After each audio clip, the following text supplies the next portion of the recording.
Ahojte, v tomto videu sa budeme snažiť ukázať benefity silového tréningu pre staršiu generáciu. Cvičenia, na ktoré sa zameriavame: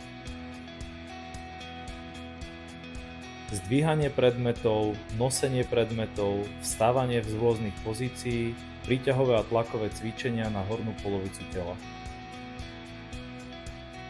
Benefity silového tréningu u seniorov: nárast sily a vytrvalosti, zlepšenie koordinácie, lepšia kontrola hladiny cukru v krvi, nižšie riziko kardiovaskulárnych ochorení, lepšie kognitívne schopnosti.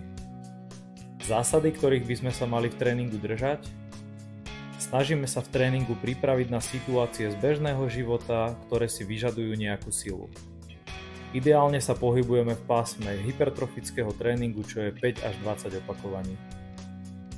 Treba si uvedomiť, že každé cvičenie má svoje benefity, ale aj rizika, takže takto tomu treba pristupovať. Ideálne je minimálne v začiatkoch využiť odborníka, ktorý nás správne nasmeruje.